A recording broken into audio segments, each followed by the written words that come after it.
और मैं क्या कहूं कि ये खुशी की बात है या गम की बात है कि हम इतने ज्यादा लोग यहाँ एक ऐसी परेशानी के कारण इकट्ठा हुए जिसके लिए हम में से कोई भी जिम्मेदार नहीं है। सरकार की गलत नीतियां, वो नीतियां जो सरकार ये कह करके देती है कि इससे आपका भला होने वाला है, उसके कारण सरकार की उन गलत नीतियों के कारण लोग कर्जे की दलदल में धंसते जा रहे हैं, फंसते जा रहे हैं। वो एक कहावत है, एक शेर है, अगर वो मुझे जहर देता तो दुनिया की नजरों में आ जाता। अगर वो मुझे जहर देता तो वो दुनिया की नजरों में आ जाता। तो उसने यूं किया कि मुझे समय पर दवा न दी। मतलब हमारी समस्या का पता होने के बाद भी समाधान समय पर ना करना, लोगों का अपनी जान गंवा देना और सरकार में बैठे लोगों का, हुक्मरानों का चुप रहना, यह साबित करता है कि उन्हें जनता से कोई सरोकार नहीं है। जनता परेशान है।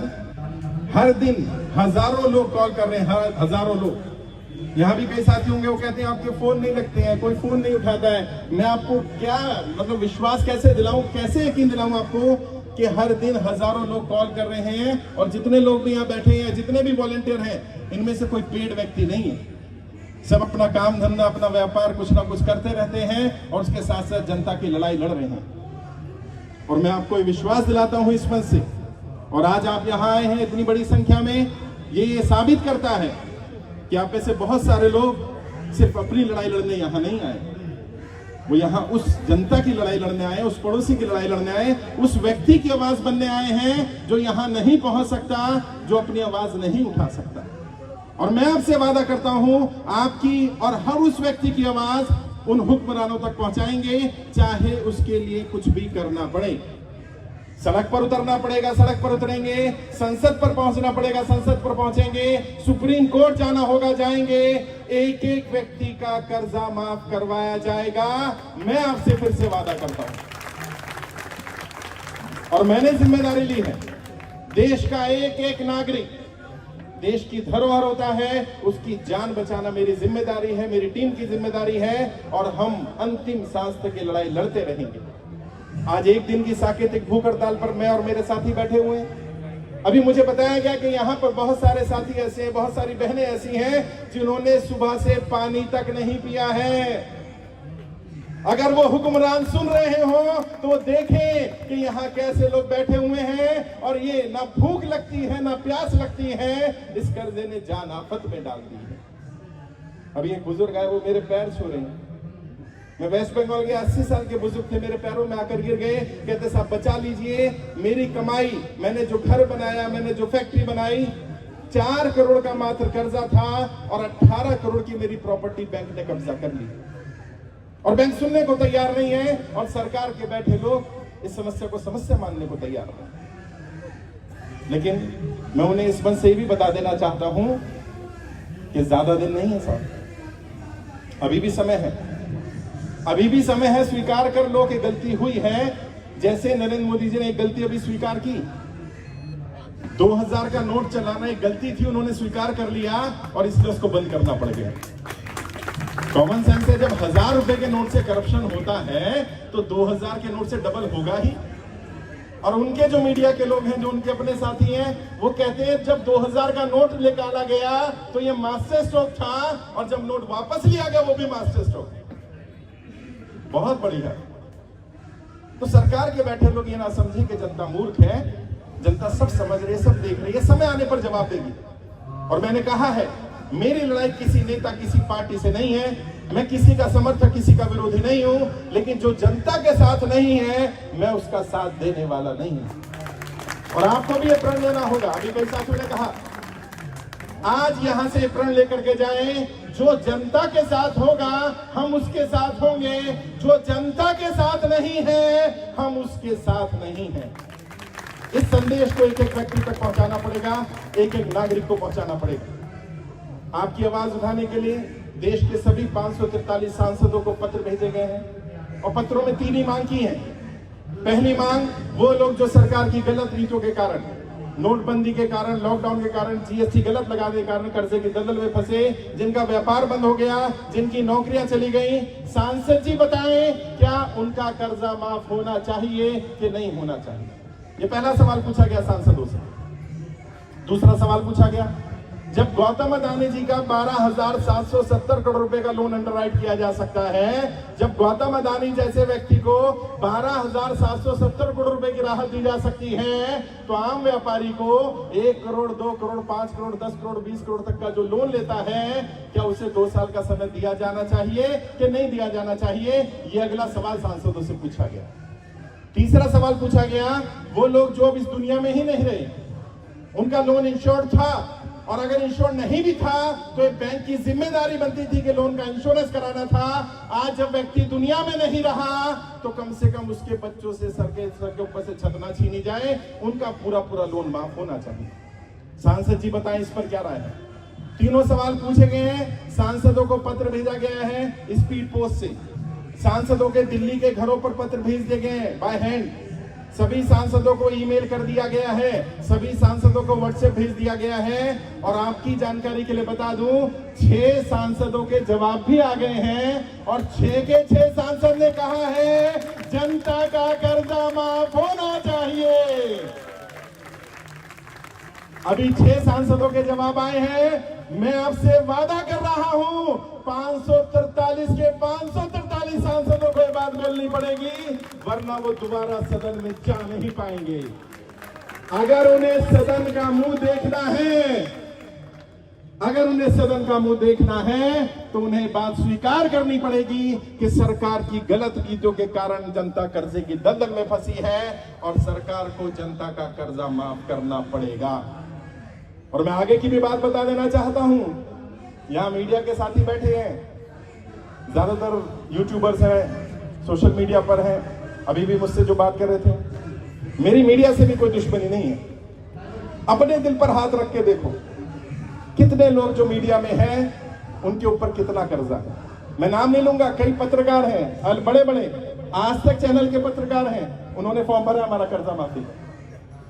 मैंने जब उनसे कहा, हमारी टीम ने बात की कि भाई आप आना, हमारा कार्यक्रम है, प्रेस कॉन्फ्रेंस है, नहीं आए। गलती उनकी नहीं है, गलती इन पत्रकारों की नहीं है। प्रॉब्लम क्या है, वो आ भी जाएंगे तो भी आपकी खबर दिखाई नहीं जाएगी, क्योंकि आपकी खबर दिखाने से किसी की कुर्सी खतरे में आ जाती है, तो उन्हें हमेशा डर लगा रहता है। और वो करेंगे, वो तुम्हें बांटने की कोशिश करेंगे, जाति के आधार पर, धर्म के आधार पर। और मैंने बार बार कहा है, जब कोई नेता कहे तुम्हारा धर्म खतरे में है, तो समझ लेना तुम्हारा धर्म नहीं, उसकी कुर्सी खतरे में है। वो अपनी कुर्सी की बात कर रहा है, यहां धर्म की कोई बात नहीं हो रही। जब भी कोई नेता मिले जो धर्म की बात करता मिले, जाति की बात करता मिले, उससे बोलना, भैया धर्म जाति मैं देख लूंगा, धंधे की बात कर, नौकरी की बात कर, व्यापार की बात कर। और अगर तुझे धर्म की ही बात करनी है तो एक काम कर, मंदिर का पुरोहित बन जा, मस्जिद का मौलवी बन जा, और फिर धर्म का प्रचार करता रहे। ये नहीं चलेगा। है उन बेचारे लोगों का, उन व्यापारियों का क्या दोष है जिन्होंने नरेंद्र मोदी जी को वोट दे दिया, और उन हिंदुओं के वोट लेकर नरेंद्र मोदी तो सत्ता में आ गए, और उन बेचारों को, उनको बेरोजगार कर दिया, उनके रोजगार पर आफत डाल दी। उन्हें कोई लाभ नहीं हुआ, मोदी जी को लाभ हो गया। अच्छा, उन्हें डर लगने लगा है कि जनता इकट्ठी हो रही है। आज तो ये 1000-2000 लोग हैं, कल ये सोचिए संख्या बढ़ेगी। अभी 3.5 लाख से ज्यादा लोग हमारे साथ जुड़ चुके हैं। जिस दिन वो 3.5 लाख के 3 लाख लोग आकर बैठ गए, उस दिन क्या होगा? और ये हमारी बहनें बैठी हुई हैं, सोचिए, दिल पर हाथ रख के सोचिए, हमारी किसी बहन बेटी के साथ ऐसा अत्याचार हो। और मैं भाजपा के लोगों से पूछना चाहता हूं, अगर ये ब्रजभूषण बीजेपी का ना होकर के कांग्रेस का सांसद होता तो क्या तब भी नरेंद्र मोदी का यही व्यवहार होता? तुरंत जेल में डाल दिया होता। तो अपना करे तो सारे साथ खून माफ है, और दूसरा करे तो जेल में डाल दिया जाए। अब ये अत्याचार नहीं चलने वाला। गलत को गलत कहना पड़ेगा, सही को सही कहना पड़ेगा, धर्म जाति से ऊपर उठना पड़ेगा। क्योंकि अब्राहम लिंकन ने कहा था, जनता को नेता वैसे ही मिलते हैं जैसी जनता होती है।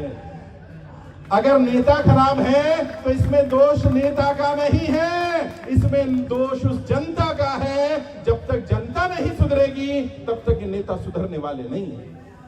और मैं एक पॉलिटिकल ट्रेनर हूं, मैं राजनेताओं की नब्ज जानता हूं और मैं आपको बता रहा हूं, ये नब्ज पकड़ लेना। जो बाबा साहब अंबेडकर ने कहा था, संविधान सभा में सवाल पूछा गया बाबा साहब अंबेडकर से, भारत में सरकारें कैसे बनेंगी? उन्होंने कहा जनता के प्रतिनिधि चुनकर के आएंगे, जो पक्ष में होगा वो सत्ता पक्ष हो जाएगा, जो सहमत नहीं होगा वो विपक्ष हो जाएगा। तो बाबा साहब अम्बेडकर जी से पूछा गया, मान लीजिए किसी दिन ऐसा हुआ, सारे सांसदों ने मिलकर सरकार बना ली, सारे ही सत्ता पक्ष के हो गए, तो विपक्ष में कौन होगा? हो सकता है ना, दिल्ली में हुआ, 100 में से 70 में से 67 सीटें आम आदमी पार्टी जीत गई। अच्छा मानो 70 जीत जाती तो जीत सकती थी, तो विपक्ष कौन होगा? बात सही है। मानो कल को नरेंद्र मोदी जी या राहुल गांधी या कोई भी व्यक्ति 543 की 543 सीटें जीत ले, विपक्ष कौन होगा? जनता की आवाज कौन उठाएगा? तो सोचिए उस महान व्यक्ति ने उस समय पर भारत के सदन में क्या कहा?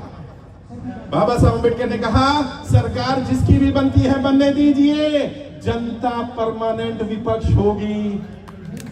अपनी पसंद का नेता चुनिए और विपक्ष में आकर बैठ जाइए, अपने नेता से सवाल करिए। अगर आपकी पसंद का नेता है तो सवाल करिए, आपकी पसंद का नेता नहीं है तो सवाल करिए। और यदि अपने पसंद के नेता से भी सवाल ना कर पाए तो फिर खुद से सवाल करिए, क्या चुन लिया, किसको सर पर बैठा लिया, जिसने तुम्हारी अभिव्यक्ति की आजादी भी छीन ली। जनता परमानेंट विपक्ष। और मेरे शब्द याद रखना, मैं रहूं ना रहूं, मेरे शब्द अमर रहने चाहिए। और कई लोग मुझे कहते हैं आपको खतरा नहीं है, मैं कहता हूं, हमेशा यही बात बोलता हूं कि बुलंदी देर तक किसके हिस्से में रहती है, बड़ी इमारत हमेशा ही खतरे में रहती है। मैं तो हमेशा ही खतरे में रहता हूं, लेकिन मेरा कोई कुछ बिगाड़ नहीं सकता। क्यों? क्योंकि मैं एक व्यक्ति नहीं हूं, मैं एक विचार हूं। और विचार क्या? जब तक एक एक व्यक्ति कर्जा मुक्त नहीं हो जाता तब तक ये अभियान, ये आंदोलन चालू रहेगा। और मेरा यह मानना है, मेरा विश्वास है, मैं रहूं ना रहूं, मेरी टीम के साथी रहे ना रहे, यहाँ और बहुत सारे साथी हैं, किसी ना किसी गांव में, किसी ना किसी शहर में, किसी ना किसी मोहल्ले में कोई ना कोई रहेगा जो ये आवाज उठाता रहेगा, जनता का कर्जा माफ करना पड़ेगा, जनता का कर्जा माफ करना पड़ेगा। और ये बात वो कान खोलकर सुन ले, सत्ता परमानेंट नहीं है। सत्ता की उम्र कितनी? 5 साल, 10 साल, 15 साल, 20 साल जाना पड़ेगा। और जो लोग सुसाइड करते हैं, आत्महत्या करते हैं, सरकार के ही आंकड़े हैं, पिछले 5 वर्ष में 50,000 से ज्यादा व्यापारियों ने कर्जे के कारण आत्महत्या की।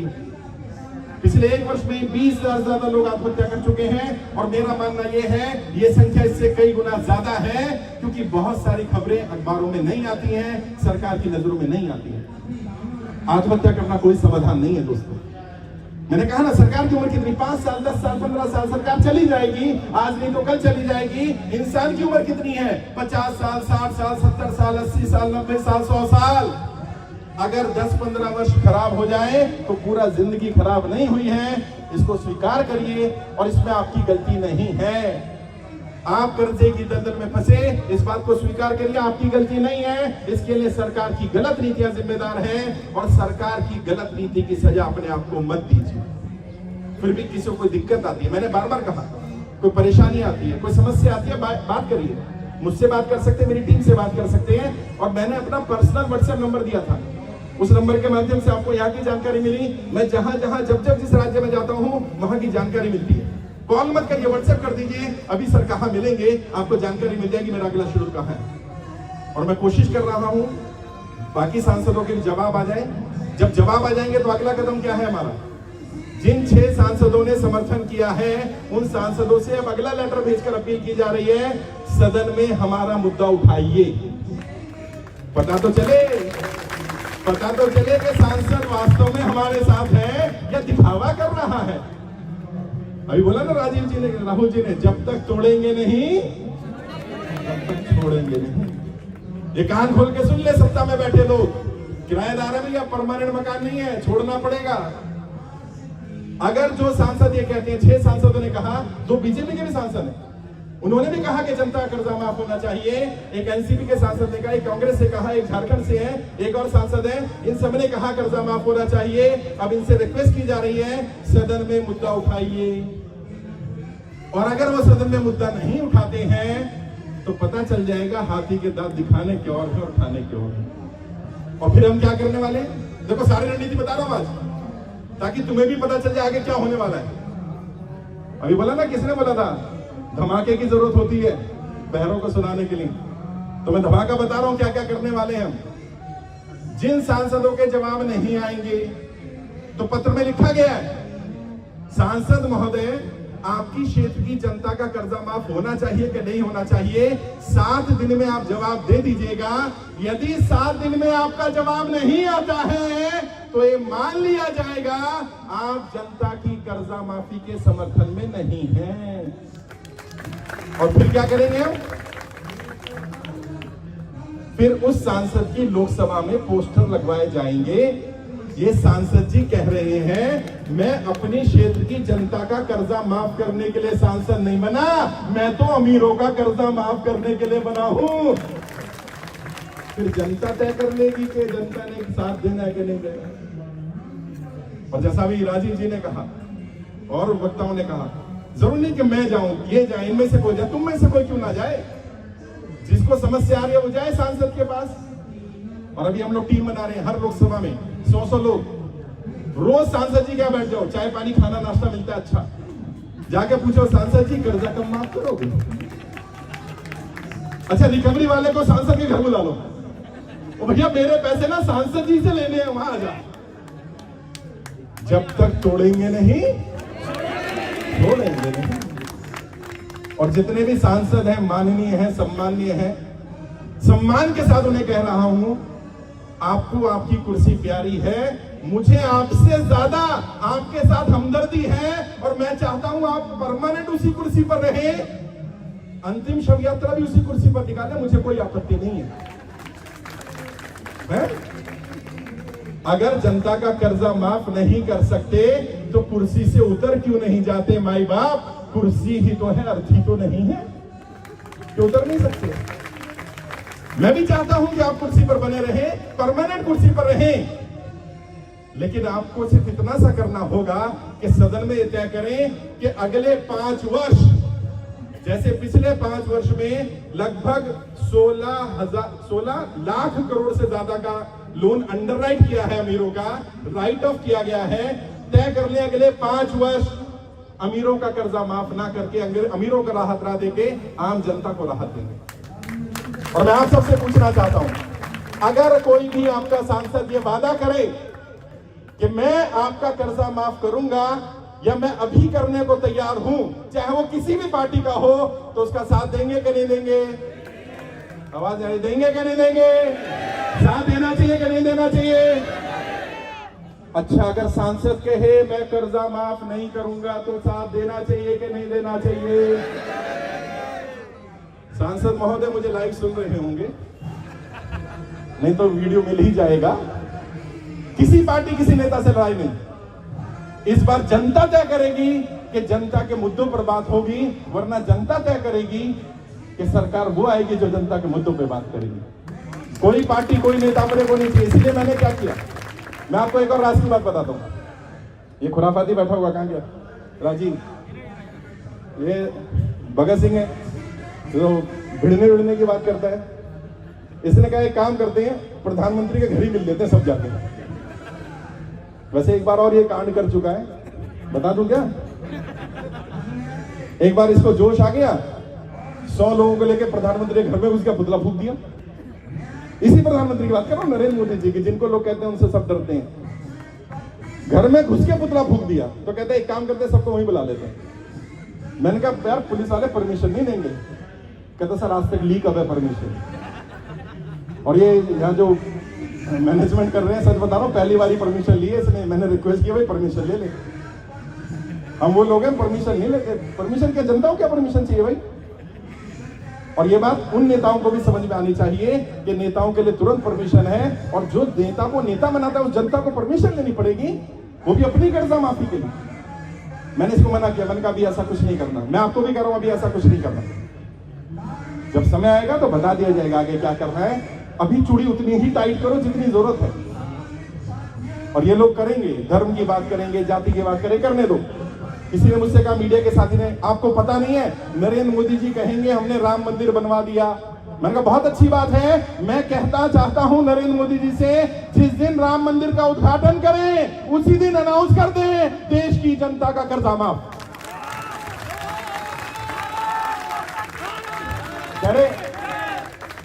कहते हैं आप तो हर चीज में कर्जा घुसेड़ लेते हो।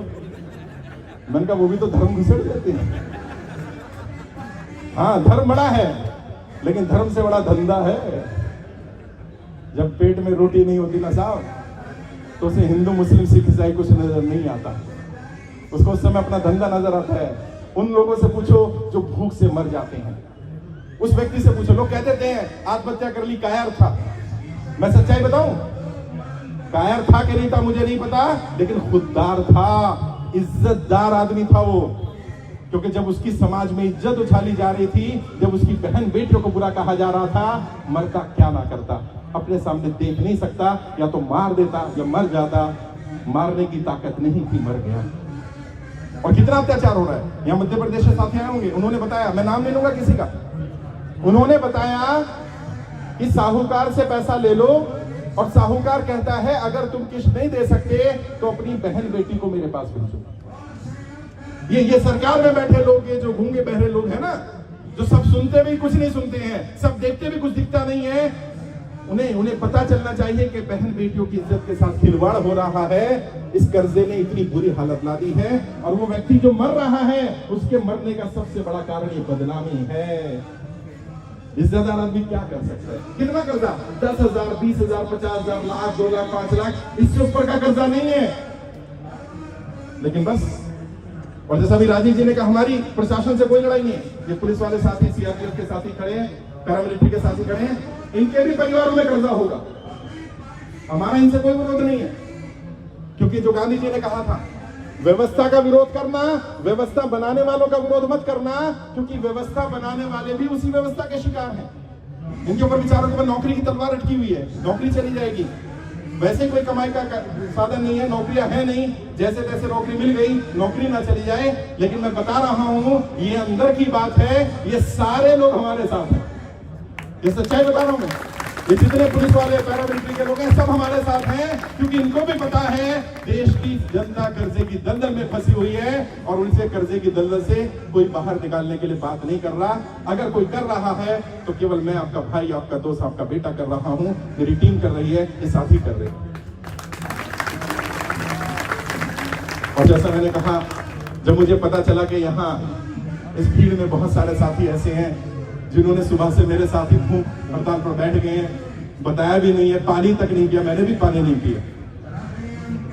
और मैं यहाँ जब व्यवस्था हो रही थी तो टेंट वाले को बोल रहे थे, भैया सुन रहे होंगे, मैंने कहा भैया यहाँ छत लगा देना, गर्मी बहुत है, क्योंकि 2-3 दिन बहुत गर्मी पड़ी है। कहते नहीं, यहाँ अलाउड नहीं है। मैंने चलो कोई बात नहीं, तुम नहीं करोगे तो तुमसे बड़े वाले टेंट वाले से रिक्वेस्ट करेंगे। कहता बड़ा वाला कौन है? मैंने वही तो सबसे बड़ा है, सबका मालिक, उससे रिक्वेस्ट करेंगे। और देखो कितना सुहाना दिन हो गया। मतलब कोई सोच सकता है कि आज मई की 24 तारीख है, इतनी सड़ी गर्मी पड़ती है, और देखिए मौसम कैसा हो रहा है। ये कुदरत का, ये नियति का संदेश है, एक मैसेज है। और मैं बार बार अपनी टीम के साथियों को भी कहता हूं, तुम्हें भी कहना चाहता हूं, अगर तुम चाहते हो वाकई कुछ बदलाव करना, वाकई चाहते हो कि कुछ ऐसा किया जाए जो औरों से अलग है, अपनी नियत सही रखना। नियत सही रखोगे, नियति तुम्हारा साथ जरूर देगी। जिनकी नियत खराब हो जाती है, नियति उनका साथ नहीं देगी। और जैसा सभी साथियों ने कहा कि मुझसे मिलना चाहते हैं, 5 बजे तक तो यहाँ परमिशन है, एक से मिलूंगा।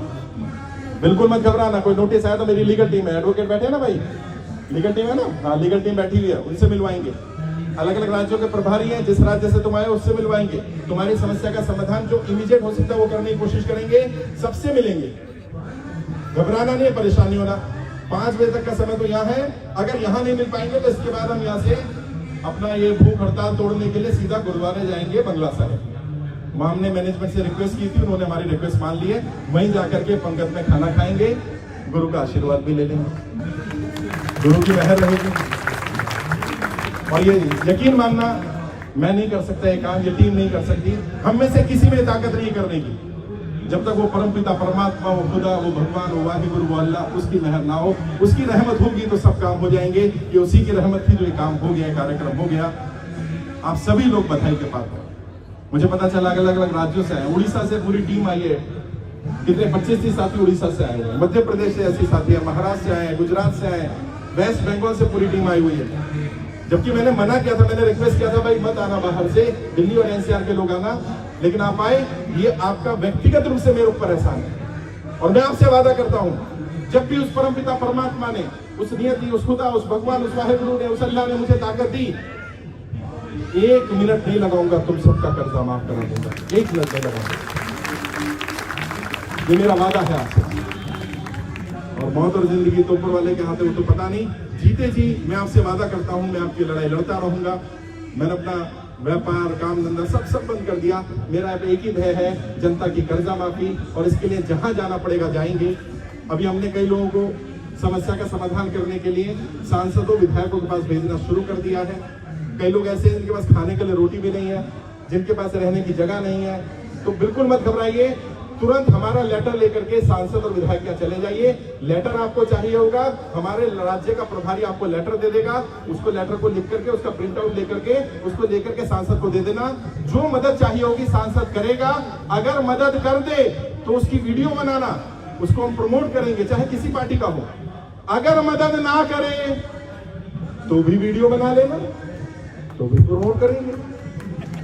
अब तो सांसद को तय करना पड़ेगा भैया। कई लोग कह रहे हैं साहब मुख्यमंत्री से भी अपील करो। देखो मैं थोड़ा पढ़ा लिखा भी हूँ, थोड़ी नॉलेज भी है मुझे। ये वित्त का जो मुद्दा होता है ये राष्ट्रीय मुद्दा है, और इसका समाधान केंद्र से ही हो सकता है। राज्य से अगर अपील भी कर देंगे तो वो कह देगा हमारे बस की नहीं है, जाकर के प्रधानमंत्री से बात करो। इसलिए हमने सीधा वित्त मंत्री और प्रधानमंत्री से ही बात की।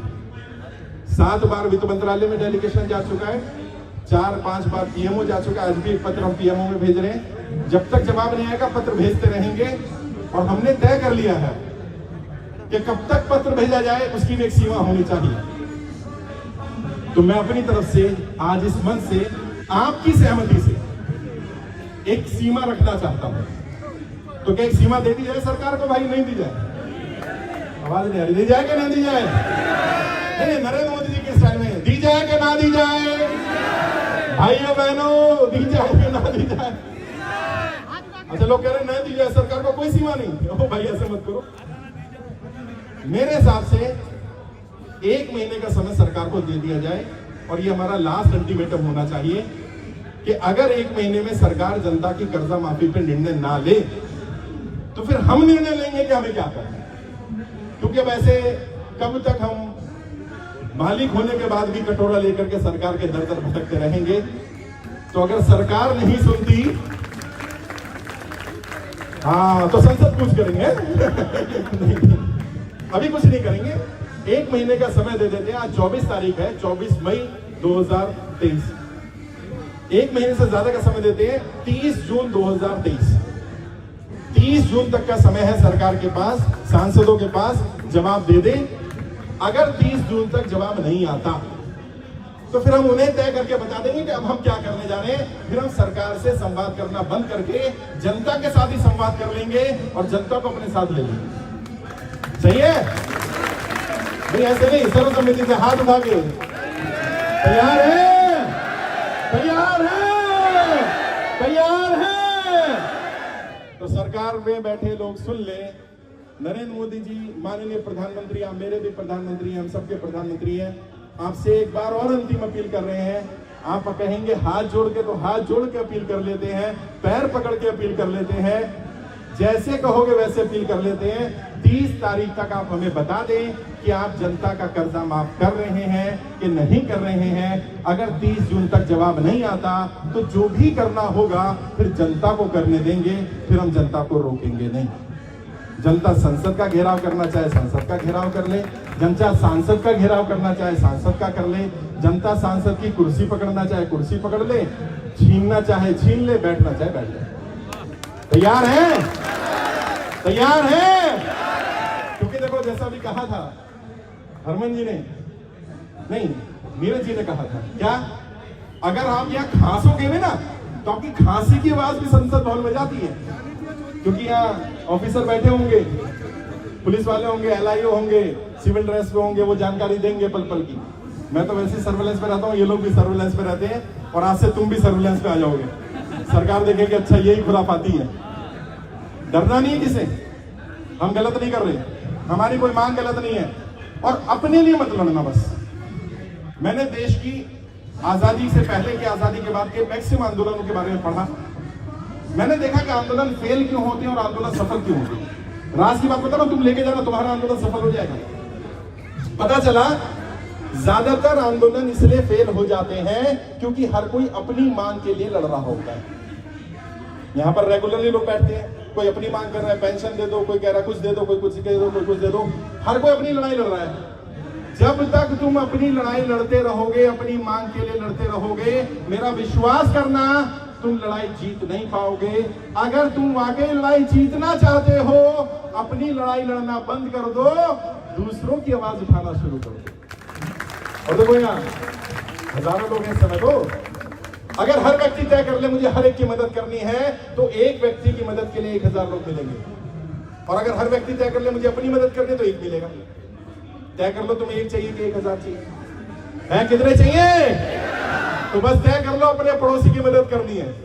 करोगे? ऐसे नहीं करोगे तो पड़ोस में जो भी बैठा है उसका हाथ पकड़ लो, हाथ पकड़ लो भाई। पड़ोस में जो भी बैठा है तो हाथ पकड़ ले, शर्माओ नहीं, बहन है तो भाई बहन है, कोई दिक्कत नहीं है। हाथ उठा लो, हाथ उठा लो भाई, हाथ तुम भी उठा लो, तुम क्यों शर्मा लो? तुम्हारी दुश्मनी है क्या? हाथ उठा लो, हाथ उठा लो। अब शपथ लेंगे हम, तैयार है? मैं शपथ लेता हूं, मैं अपने इस पड़ोसी भाई, मैं अपने इस पड़ोसी भाई, मैं अपने सामने वाले भाई, मैं अपने पीछे वाले भाई, मैं अपने सभी भाई बहनों की हर संभव मदद करूंगा। मैं उसे अकेला नहीं छोड़ूंगा। कोई साहूकार, कोई बैंक वाला, कोई एनबीएफसी वाला अगर मेरे भाई बहन को परेशान करेगा, मेरे पड़ोसी को परेशान करेगा, मैं उसकी लड़ाई लड़ूंगा। यदि मैं ना लड़ूं, सोच लो मैं जो बोलने वाला हूं, तैयार हो ना? झूठी कसम मत खाना। यदि मैं उसकी लड़ाई ना लड़ूं तो परमात्मा मुझे जो सजा देना चाहे दे दे। तैयार है? इनकलाब, इनकलाब, इनकलाब। मैं आपका भाई, आपका दोस्त, आपका बेटा, जो आप समझना चाहो, मैं आपके लिए इतना ही कर सकता हूं, इतना ही कर सकता था। आप लोगों को जोड़ दिया। अब आप लोग एक दूसरे का साथ दो ना दो, ये मेरी गलती नहीं होगी। एक दूसरे के नंबर लो, यहाँ कोई मनाही नहीं है। कोई किसी को नंबर दे रहा था, कार्ड बांट रहा था, मैंने कहा बिल्कुल सबको बांटो, मेरे को कोई दिक्कत नहीं है, सब एक दूसरे की मदद करो। लेकिन कोई किसी के साथ फ्रॉड ना कर लेना। पता चला टोपी बना दी, बेचारा पहले ही कर्जे में था, उसे एक स्कीम और चेप दिया, जा 2 के 4 करेंगे, 2 के 4 करेंगे, उसके 2 के 1 रह गए। ऐसा नहीं करना। और अगर ऐसा करो तो ऑन कैमरा बोल रहा हूं, अपनी सोच विचार से करना। और जब कोई स्कीम बताता है, जहर देकर नहीं दिया जाता, जहर दवा देकर दिया जाता है। स्कीम बताता है तो यही बोलेगा बहुत बढ़िया बाबू, मैंने 1 के 4 किए, तेरे 1 के 8 हो जाएंगे, और फिर तेरा 1 गायब। कैसे झांसे में नहीं आना। कर्जे के कारण एक दूसरे की मदद करना, कोई किसी को परेशान करता है। कई लोगों ने मुझसे कहा, मैं नाम लूंगा, बड़े अधिकारी हैं, मेरे मित्र हैं, IAS हैं, कहते सर सारी बातें सही हैं, लेकिन एक बात बताऊं, कुछ लोग ऐसे हैं जो फ्रॉडी हैं, जो पैसा खा के पैसा देना नहीं चाहते। मैंने कहा मैं आपकी बात से सहमत हूं, कुछ लोग ऐसे हो सकते हैं। मैंने पूछा कितने प्रतिशत होंगे? कहते लगभग 20-30% होंगे। मैंने 50 मान ले, कहते ठीक है। मैंने बाकी 50 का कर दो, और चुप हो गया। कह रहे पता कैसे लगा? मैंने सरकार तुम हो कि मैं हूं? अबे भाई सरकार तुम हो ना, मैंने तुम्हें जानकारी दे दी, तुम उसे बुला लो, उससे पूछ लो भैया कैसा कर्जा, किस चीज का कर्जा, बता देगा। सरकार के पास तो सब कुछ है। मुझसे चाहते हो कि मैं इंक्वायरी करके बताऊं फ्रॉड है कि जेन्युइन है। मेरे लिए तुम सब जेन्युइन हो, मेरे लिए 3.5 लाख के 3 लाख जेन्युइन है, क्योंकि उन्होंने अपनी जानकारी मुझे दी है। भाई साहब, कर्जा ऐसी चीज है, घर वाला अपनी बीवी को नहीं बताता, बीवी अपने हस्बैंड को नहीं बताती कर्जा कितना है। मैंने कई घरों की ऐसी स्थिति देखी है, क्योंकि पता है कि कर्जा पता चल गया तो मेरे को देखने का नजरिया बदल जाएगा, इसका पता चलेगा इसके पास तो कुछ है नहीं। जो व्यक्ति अपनी इतनी खास चीज जो अपनी पत्नी को ना बताए, उसने मुझे बता दी, तो मैं कैसे मान लूं वो फ्रॉड है यार? मेरे लिए वो जेन्युइन है। और तुम्हें ये पूछेंगे, मैंने बहुत सारी वीडियो बनाई, वो भी सुन लेना, लेकिन कुछ जवाब बता देता हूं। तुम्हें लोग कह सकते हैं किसी ने समय पर तुम्हें पैसा दिया, तुम्हारी मदद करी, अब तुम चाहते हो उसका पैसा मर जाए। नहीं, उसका पैसा मरेगा नहीं। सरकार के कर्जा माफी का नियम समझो और उन्हें भी समझाना। नियम क्या होता है? मान लो तुमने मुझसे पैसा लिया, सरकार ने तुम्हारा लोन माफ कर दिया, मेरे पैसे का क्या होगा? मेरा पैसा सरकार मुझे देगी जितना जायज बनता होगा, यानी मेरा भी नहीं डूबेगा और तुम्हें भी नहीं देना है, सरकार मदद करेगी जैसे बैंकों की मदद करती है। तो साहूकारों को बताओ, अभी होशियारपुर में हुआ ना हमारे साथ, पंजाब में एक NBFC कंपनी ने कंप्लेंट कर दी, तुम्हारे राष्ट्रीय अध्यक्ष गए और गए हैं पठानकोट में हुआ हमारे साथ। वहां SSP के ऑफिस में गए हमारी टीम, उन्होंने बताया, NBFC वालों को बुलाया गया, RBI का भी एक व्यक्ति कह रहा था मैं RBI का हूं, वो भी आ गया। उन्होंने कहा नहीं, काम तो आप अच्छा कर रहे हो, लेकिन आप ये बोलना बंद करोगे कर्ज मुक्त भारत। कहते अच्छा क्या बोले? कह रहे फिर निःशुल्क बोलना बंद कर दो, पैसे ले लो। मैंने अच्छा, असली बीमारी तो यही है। उन्हें ये प्रॉब्लम नहीं है कि मैं ये कर्ज मुक्त भारत अभियान चला रहा हूं, या तो मैं कर्ज मुक्त बंद कर दूं या मैं निःशुल्क बंद कर दूं, मैं पैसे लेना शुरू कर दूं।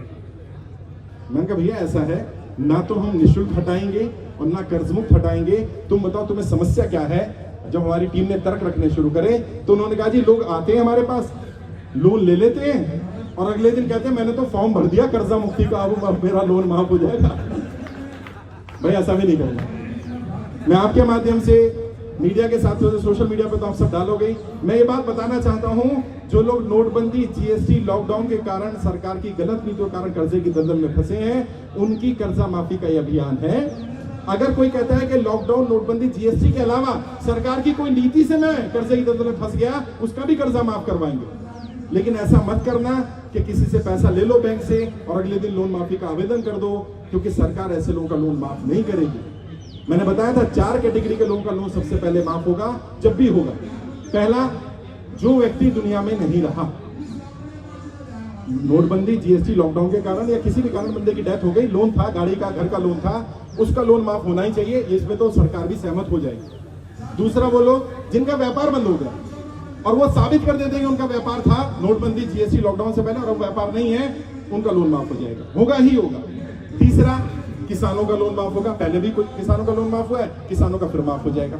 चौथा, वो लोग जिन्होंने एप्लीकेशन से लोन लिया, साहूकारों से लोन लिया, अनाप शनाप रेट ऑफ इंटरेस्ट दिया, कहीं कहीं पर पंजाब में मैं गया, मेरे को पता चला 10% का ब्याज है साहब, 10% का। सोचिए, अभी मैं चांदनी चौक मार्केट में गया, एक व्यापारी के भाई ने आत्महत्या कर ली, 50 लाख रुपए का कर्जा था, 10% ब्याज पर। सोचिए, और कितने 18 महीने से ब्याज दे रहा था वो आदमी। अब आप लगा लो 50 लाख रुपए का 10% ब्याज 18 महीने, यानी वो जितना पैसा था उससे दुगना तो दे चुका और अभी वो उतना ही कह रहा था कि 50 लाख और देना है। आप बचा कर ली उसके व्यक्ति। तो जिन लोगों के साथ ऐसा हो रहा है, ये 4 कैटेगरी में आते हैं, जब सारे ही आ जाते हैं, इनका लोन माफ हो जाएगा। और जिनका 10,000, 20,000, 50,000, 1 लाख, 2 लाख, 5 लाख, 10 लाख तक का लोन है, वो बिल्कुल भी चिंता ना करें, उनका लोन तो सरकार जब चाहे माफ कर सकती है। जैसे लोग पूछते हैं सरकार के पास लोन माफी के लिए पैसा कहां से आएगा, तो तुम्हें पता है, समझदार हो ना, कहां है पैसा? बैंकों में अनक्लेम अमाउंट पड़ा हुआ है। हाँ बहन जी सही कह रहे हैं बिल्कुल। कितना अनक्लेम है? 2 लाख करोड़। और 2 लाख करोड़ कितना होता है? 2 करोड़ लोगों का अगर 1-1 लाख रुपए माफ करना हो तो आराम से हो जाएगा। अच्छा, अगर 2 करोड़ लोगों का 1-1 लाख रुपए माफ करना तो भी हो जाएगा। 2 करोड़ का माफ करना है तो 1 लाख लोगों का माफ हो जाएगा। सरकार तय कर ले कितना माफ करना है। और अनक्लेम अमाउंट क्या है? जो बैंकों में, इंश्योरेंस कंपनियों में लोगों का 10-10 साल से पैसा पड़ा हुआ है, लेकिन वो क्लेम करने नहीं आ रहा। सरकार को कहीं से पैसा लाने की जरूरत नहीं है, सरकार के पास ऑलरेडी पैसा है। इसलिए घबराना नहीं है, डरना नहीं है, परेशान नहीं होना। मैं आपकी लड़ाई लड़ रहा हूं। अभी सबसे मिलेंगे, मुलाकात करेंगे। किसी के पास कोई नोटिस आया हुआ है तो उसकी फोटोकॉपी हो या फोन में नोटिस हो तो वो दिखाना, ताकि उसका क्या जवाब देना है लीगल टीम उसमें भी हेल्प कर देगी। आपसे मिलेंगे, मुलाकात करेंगे। क्योंकि भूख हड़ताल पर हूँ, पानी भी नहीं पीऊंगा तो ज्यादा बोल भी नहीं पाऊंगा। वैसे शायद मैं जोर से ज्यादा ही बोल गया हूँ। पता चला कल फिर सरकार बुला ले किसी काम के लिए तो कोई दिक्कत नहीं। बस मैं आपकी लड़ाई लड़ रहा हूँ, लड़ता रहूंगा। आपका आशीर्वाद, आपका प्रेम ऐसे ही मिलता रहे। आप सब यहाँ आए, आप सबका बहुत बहुत आभार। खासकर से दिल्ली टीम के संजय जी और उनकी पूरी टीम जिन्होंने इस कार्यक्रम को ऑर्गेनाइज किया। और मैं आपको बताऊं, उन्होंने इन सब ने अपना पैसा लगा करके कार्यक्रम किया। ये सोचिए, 1 रुपया भी किसी नहीं ले रहे, निःशुल्क है आपके लिए, हमारे लिए कोई निःशुल्क नहीं है। ये सब पैसे जा रहे हैं, लेकिन क्यों कर रहे हैं? क्योंकि लोगों को मरते हुए नहीं दिखाना से। वो शेर है ना कि देश बिके और मैं चुप बैठूं, ऐसा तो मैं गद्दार नहीं, ऐसा तो मैं गद्दार नहीं, मैं ऐसा नहीं। एक 4 लाइनें जो मुझे पसंद है, मैं अक्सर बोलता रहता हूँ, बोल के अपनी बात खत्म करूंगा। फिर हरमन जी का कहना था कि हमें यात्रा निकालनी, क्या बोल रहे थे यार? वो बैठे बेचारे, क्या है जी? यात्रा निकालनी है? नहीं, यात्रा निकालने की जरूरत नहीं है मेरे हिसाब से। भाई निकालनी है क्या यहाँ यात्रा? चलो यात्रा निकालेंगे शांतिपूर्ण तरीके से, यहाँ घूम लेंगे यहीं पर ही। किसी को जोर जबरदस्ती नहीं करनी, कोई शोर शराबा नहीं करना है। और कोशिश करनी है कि हम वापस आके फिर अपनी जगह बैठे, 1 to 1 मिलेंगे, बुलाया जाएगा आपको। मैं 5 बजे तक यहीं हूँ। प्रशासन से थोड़ी और अपील कर लेंगे, रिक्वेस्ट कर लेंगे, और आधा पौना घंटा रुकने को कहेंगे तो रुक जाएंगे। बहुत बहुत शुक्रिया। 4 लाइनें जो मुझे पसंद है वो बोलकर अपनी बात खत्म करता हूँ। बैसाखियों पर चलकर भी महान क्यों है? बैसाखियों पर चलकर भी महान क्यों है? जो हमको बांटता है वो हुक्मरान क्यों है? हुक्मरान मतलब सत्ताधीश, सत्ता में बैठे लोग। बैसाखियों पर चलकर भी महान क्यों है? और जो हमको बांटता है वो हुक्मरान क्यों है? और अमेरिका, चीन, पाकिस्तान सब इसी सोच में पड़े हैं। सारे जहां से अच्छा हिंदुस्तान क्यों है? सारे जहां से अच्छा हिंदुस्तान क्यों है? बहुत बहुत शुक्रिया। सभी लोग नेशनल एंथम के लिए खड़े होंगे, बुलंद आवाज में गाएंगे हम लोग राष्ट्रगान। आप सभी प्रशासन के, शासन के साथियों से भी रिक्वेस्ट करूंगा, राष्ट्रगान के लिए खड़े हो जाएं। राष्ट्रगान का सम्मान हम सब करें। बुलंद आवाज में राष्ट्रगान गाएंगे भाई सब लोग।